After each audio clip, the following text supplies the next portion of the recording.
आदाब नाज़रीन, आप देख रहे हैं जी सलाम, आपके साथ मैं हूं शबनम हसन। शुरू करेंगे वर्ल्ड टॉप 10 खबरों का सिलसिला।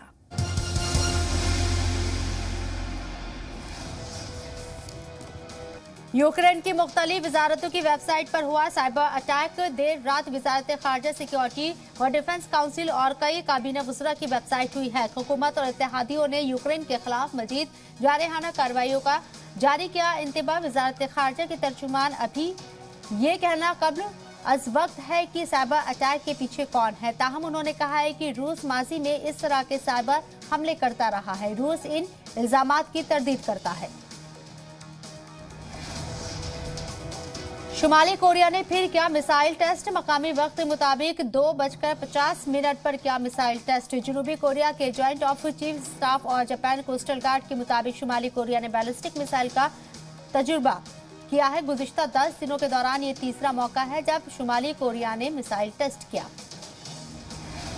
जापान ने मिसाइल टेस्ट को लेकर की शुमाली कोरिया की पुरजोर अल्फाज में मजम्मत। मुसलसल किए जा रहे मिसाइल टेस्ट को बताया खत्ते और आलमी अमन और सलामती के लिए खतरा। काबीना सेक्रेटरी ने कहा है कि हुकूमत मौजूदा सूरत हाल पर नजर रखे हुए है और आवाम व मुल्की मफाद के तहफ़्फ़ुज़ को यकीनी बनाने के लिए सभी जरूरी इक़दाम के लिए आज़ाद है।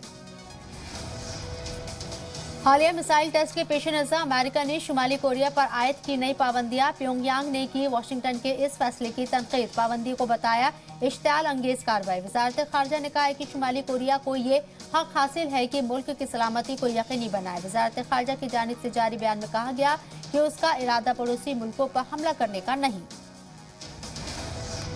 लंदन वाक़ई चीनी सिफारत खाने ने जासूसी के इल्जामात को किया खारिज। सिफारत खाने की तरफ से जारी बयान में कहा गया है कि चीन किसी भी मुल्क के दाखिली मामलों में मुदाखलत नहीं करता है। वाज़ेह हो कि बरतानिया के जासूसी इदारे M15 ने हुकूमत को खबरदार किया कि चीनी कम्युनिस्ट पार्टी से वाबस्ता क्रिस्टाइन ली नामी एक खातून मुल्क के सियासी उमूर पर असर अंदाज होने की कोशिश कर रही है। बरतानवी पार्लियामेंट के स्पीकर ने M15 की वार्निंग से रुकन पार्लियामेंट को आगाह किया। कोरोना की नई लहर से चीन की तिजारती सरगर्मियों पर भी मनफी असर पड़ने का इम्कान। कस्टम इंतजामिया के तर्जुमान के मुताबिक कोविड के सबब गैर मुल्की तिजारत गैर यकीनी सूरत हाल का हो सकती है शिकार। वाज़ेह हो कि कोविड की पहली और दूसरी लहर के बाद चीनी मईशत में तेजी से सुधार आया था, लेकिन ओमिक्रॉन के बाद इसमें फिर से गिरावट दर्ज की जा रही है।